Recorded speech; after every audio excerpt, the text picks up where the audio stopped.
Hello friends, good morning. आज मैं आपके लिए लाया हूँ फॉर लूप। ये लूपिंग स्टेटमेंट है। इसके अलावा और भी लूपिंग स्टेटमेंट है, आपको पहले से पता होगा। वाइल लूप हो गया, डू वाइल लूप हुआ। तो लूपिंग स्टेटमेंट का सिंटेक्स में हमें याद रखना है कि तीन चीज़ ज़रूर होगा। एक इनिशियलाइजेशन होगा, दूसरा कंट्रोल स्टेटमेंट होगा और तीसरा इंक्रीमेंट होगा। इनिशियलाइज मतलब फर्स्ट वैल्यू, और control statement it will help to come out from the loop. तो जैसे फॉर में एक अच्छी बात यह है कि इसमें तीनों स्टेटमेंट एक ही जगह लिखा रहता है। ठीक है, उसमें आपका जो इनिशियलाइजेशन है यहाँ लिखा रहेगा, इनिशियल वैल्यू यहाँ देते हैं, फिर सेमी कॉलन, फिर आपको यहाँ पे कंट्रोल स्टेटमेंट,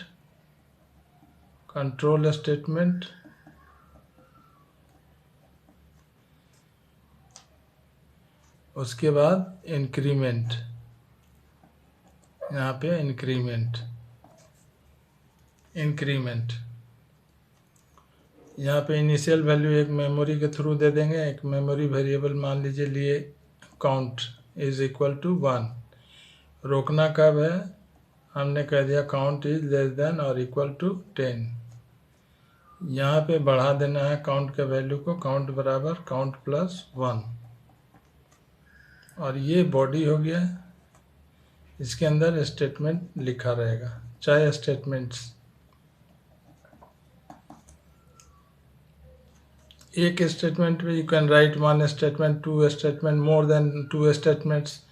ठीक है, all these statements will be repeated until the count is less than or equal to 10. These statements will be repeated. वो लगातार रिपीट होगा, इसको एक्सिक्यूट करेगा जब तक कि 10 राउंड नहीं हो चुका है। इसको एग्जांपल से समझेंगे। सपोज दैट हमने लिखा for count is equal to 0, semicolon, count less than 10, फिर count equal to count plus 1, यहाँ पे करली ब्रैकेट, यहाँ पे इंस्ट्रक्शन दिया हमने सी आउट, C++ में लिख रहे हैं, थोड़ा सिंटेक्स थोड़ा इसका कंफर्टेबल है। सी आउट काउंट। अब देखिए कि होगा क्या। सबसे पहले इस काउंट नाम से एक मेमोरी लोकेशन बनाएगा, इसका नेमिंग कर देगा काउंट, इसमें वैल्यू डाल देगा 0। उसके बाद यहाँ चेक करेगा ई 0 लेस देन 10, जवाब आएगा यस। ठीक है, जवाब आने यस का मतलब ये इन करेगा, अकाउंट का वैल्यू डिस्प्ले करेगा। काउंट का वैल्यू कितना है, 0, डिस्प्ले कर देगा। यहाँ पे क्या हो रहा है, काउंट का वैल्यू को 1 से बढ़ा रहा है, तो count is equal to 0 plus 1, और ये अब इसका नेक्स्ट वैल्यू क्या हो गया, 1। तो नेक्स्ट टाइम फिर जाएगा, यहाँ पे काउंट का वैल्यू अब 1 हो गया। अब इसको चेक करेगा क्या 1 इज लेस देन 10, तो जवाब आएगा यस।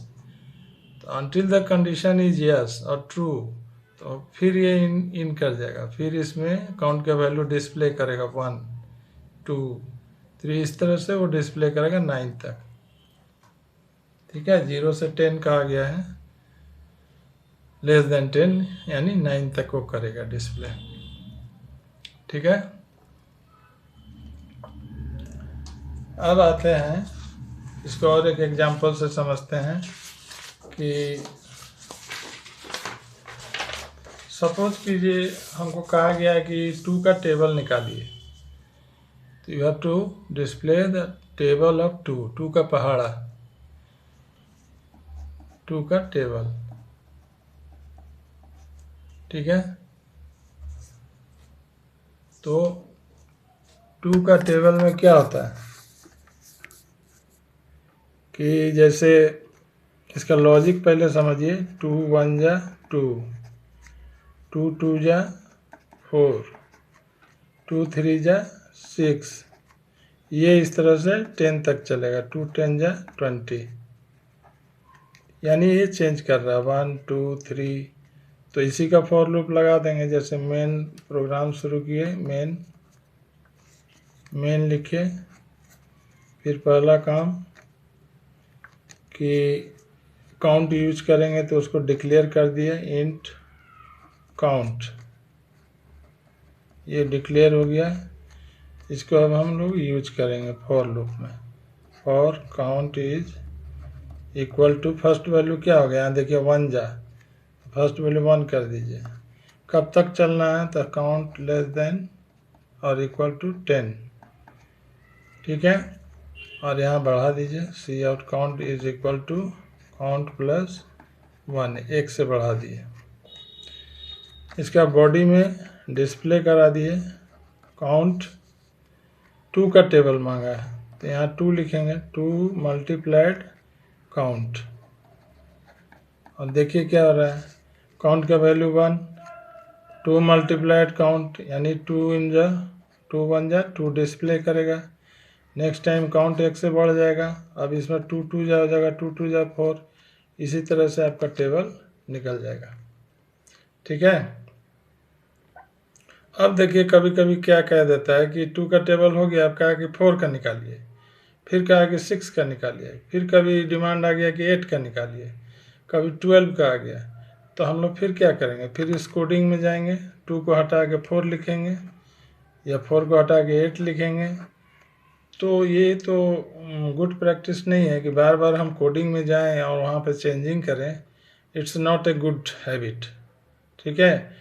तो बेटर रहेगा कि उसको हम ये अलग से कह दें कि नंबर आप कीबोर्ड से डालिए, ऑटोमेटिक निकलता जाए। प्रोग्रामिंग ऐसा होना चाहिए कि एक ही कोड का रीयूज होते रहे। तो उसको कह देंगे कि कीबोर्ड से नंबर डाले, तो कीबोर्ड से नंबर डालने के लिए क्या कहेंगे, कैसे कहेंगे, मेन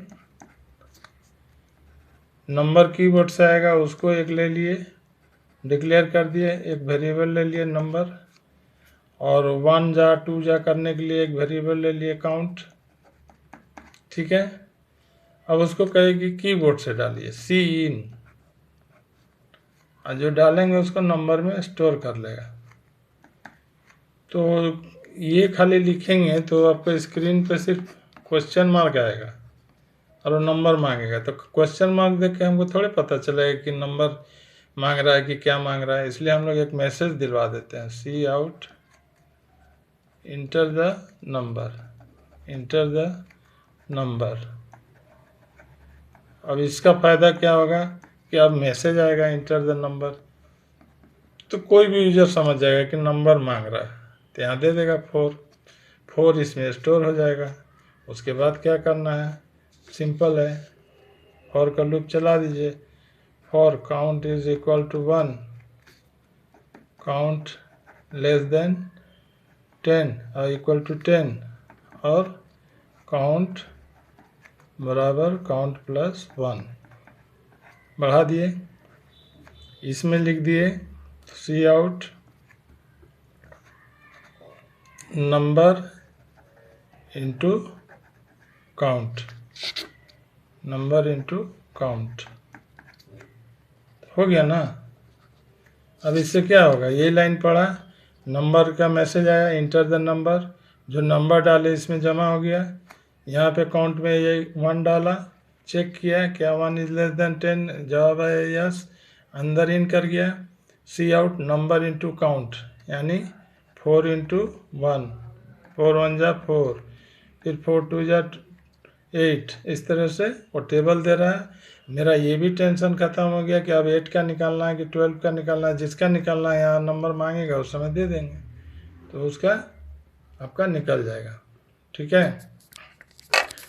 अब देखिए जब देखा कि ये वाला सेंटेंस बहुत ही यूज हो रहा है, काउंट बराबर काउंट प्लस 1, काउंट प्लस 2, इसके लिए एक ऑपरेटर निकाल दिया, उसको कहते हैं इंक्रीमेंट ऑपरेटर।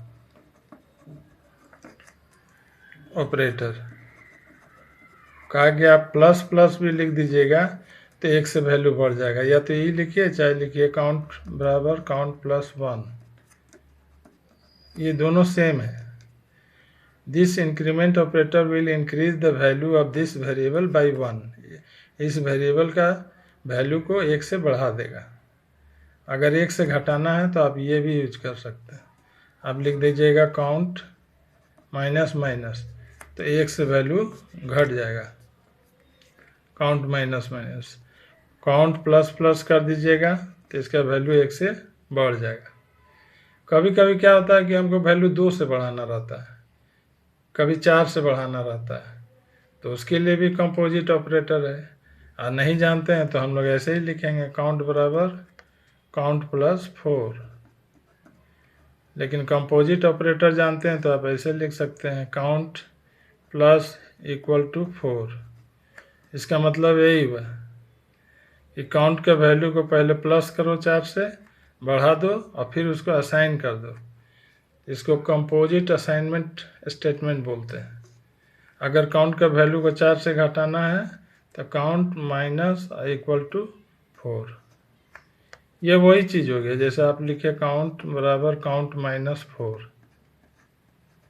ठीक है ना। तो आप ये इंक्रीमेंट ऑपरेटर, डिक्रीमेंट ऑपरेटर या कंपोजिट असाइनमेंट ऑपरेटर जिसको भी अपना कोडिंग स्टाइल में डालना चाहें डाल सकते हैं। और अगर वीडियो हेल्पफुल लगा, यूजफुल लगा तो हमारे चैनल को सब्सक्राइब कर दीजिएगा ताकि हम और आपको आगे भी इस तरह से कोडिंग के माध्यम से बता सकें। ओके, और लाइक शेयर भी कर दीजिएगा। Thank you.